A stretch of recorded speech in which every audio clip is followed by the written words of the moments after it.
지난 금요일 뉴욕 3대 지수는 골디락스 기대감에 일제히 사상 최고가를 경신하며 상승 랠리를 펼쳤습니다. 국내 증시도 이 같은 상승 기류에 올랐다며 오늘 오름세로 장을 마감했는데요. 이번 주 국내 증시가 어떤 모습을 보일지 자세한 이야기 나눠보도록 하겠습니다. 서정훈 삼성증권 투자정보팀 연구원 전화 연결돼 있습니다.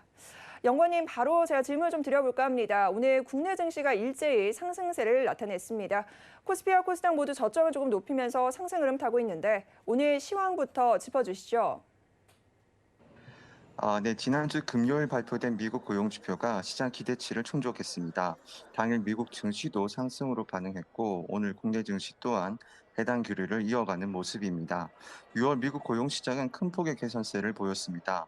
그러나 미국 연준이 서둘러 금리를 올릴 만큼 견조한 것은 아니라는데 시장 공감대가 형성된 모습이었습니다. 즉 경기가 뜨겁지도 그렇다고 너무 차갑지도 않은 골디락스가 더 이어질 수 있다는 전망이 부상하면서 시장 금리와 달러 약세를 이끌었는데요.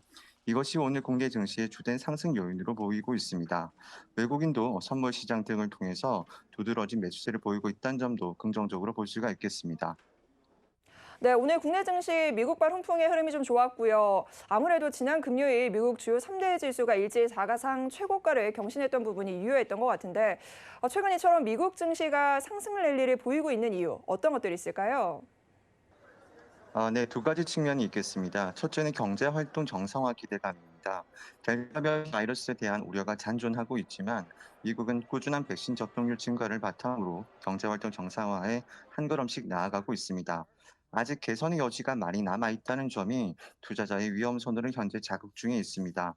미국 기업의 실적도 이를 뒷받침하고 있는 모습입니다. 두 번째로 정책 기대감입니다. 하반기에도 대규모 재정 지출이 기정사실화되어 있습니다. 통화 정책의 경우 최근 긴축 이슈가 불거지긴 했지만 당분간은 온건한 정책 기조가 이어질 것이라는 전망이 더 강해지고 있습니다. 이처럼 경기 사이클과 정책의 선순환 효과가 하반기에도 지속될 것이라는 기대감이 미국 증시를 뒷받침하는 것으로 분석됩니다. 네, 이번에는 매매 전략 알아볼까 합니다. 이번 주 투자자분들이 좀 어떤 업종을 눈여겨보면 도움이 될 수 있을까요? 네, 지수가 다시 고점 부근까지 상승한 만큼 산발적인 차익 실현이 나타날 수가 있겠습니다. 따라서 단기 급등한 업종을 최대한 배제하고 가격과 밸류에이션 매력이 돋보이는 업종을 눈여겨볼 필요가 있겠습니다. 대형 전기전자 업종과 운수 장비가 대표적인 저평가 업종으로 볼 수 있겠고요. 경기 민가주 중에서 먼저 조정이 선행된 철강 금속 업종도 좋은 선택지가 될 것으로 판단됩니다. 네, 아무래도 최근 국내 증시 순환매 장세가 좀 이어지면서 주의해야 할 사항들 분명히 있을 것 같습니다. 투자자분들 국내 증시에서 투자하실 때 주의해야 할 부분 어떤 것들 좀 챙겨봐야 할까요? 네, 국내뿐만 아니라 글로벌 증시 전반이 업종과 순환매가 빨리 진행되고 있습니다. 해당 상황에서 특정 업종의 비중을 높이는 것은 다소 위험한 전략이 될 수가 있겠습니다. 따라서 포트폴리오 구성에 있어서 종목 수를 늘리고 업종을 다변하는 전략이 무엇보다도 필요하겠습니다. 네, 종목과 업종별 포트폴리오를 좀 다변화해라라는 조언까지 들어봤습니다. 자, 이어서요. 다음은 국내 시장에 관한 반응을 좀 살펴보도록 하겠습니다. 김현진 알파투자위원과 전화 연결돼 있는데요. 바로 또 질문 드려보도록 하겠습니다. 오늘 국내 증시 상황 좋았습니다. 앞에서도 저희가 좀 짚어보기는 했는데 전반적인 시장 상황 어떻게 보셨나요? 네, 지난주 미국의 6월 고용지표가 85만 명까지 증가한 것으로 발표가 되면서 지난 4월에 비해 상당히 양호한 모습을 보여줬습니다. 고용시장이 회복되고는 있지만 회복세가 고르지 못한 부분이 연준의 긴축 우려를 다소 완화시켰다고 평가받으면서 뉴욕 증시는 상승으로 마감을 해줬습니다. 금일 코스피와 코스닥 시장 모두 지수 자체는 상승세를 보여줬지만 전체적으로 개별 종목 장세가 펼쳐지면서 등락폭이 심한 종목들이 많이 보였고 아무래도 지난주 시장 자체가 변동성이 굉장히 큰 모습들을 보여줬기 때문에 개인 투자자들 입장에서는 다소 소극적인 매매 포지션을 취할 수밖에 없었을 겁니다. 연일 개인 투자자들과 상반된 움직임을 보이던 기관에서 6거래일 만에 매수세가 들어와 주면서 전반적인 시장 분위기를 이끌었다고 보시면 되겠습니다. 네, 일단 월요일장 출발은 좋았습니다. 그렇다면 이번 주 전반적인 주간 증시 전망 어떻게 보고 계신가요? 네, 아무래도 국내 증시는 미 증시의 영향을 많이 받을 수밖에 없습니다.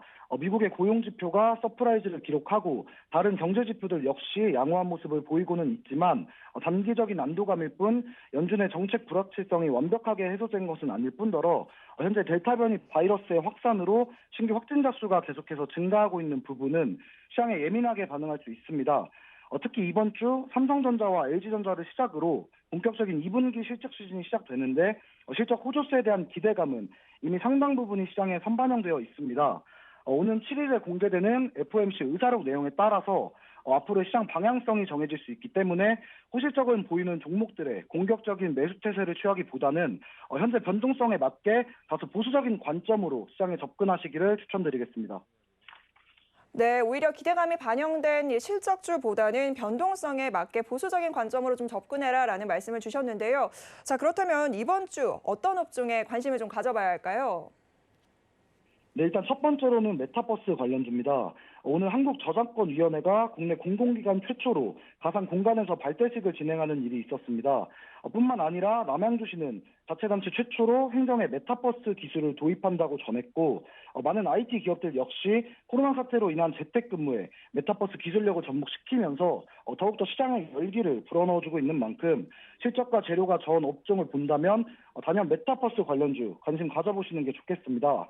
두 번째로는 원자력 발전소 관련주입니다. 정부의 탈원전 정책을 시작으로 관련 기업들에서 꾸준히 순환매가 돌아주고 있는 상황입니다.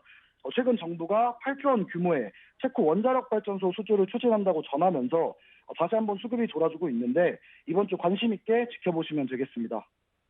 네, 메타버스 관련주와 원자력 발전소 관련주까지 두 가지 짚어주셨습니다. 오늘 말씀 잘 들었습니다. 감사합니다.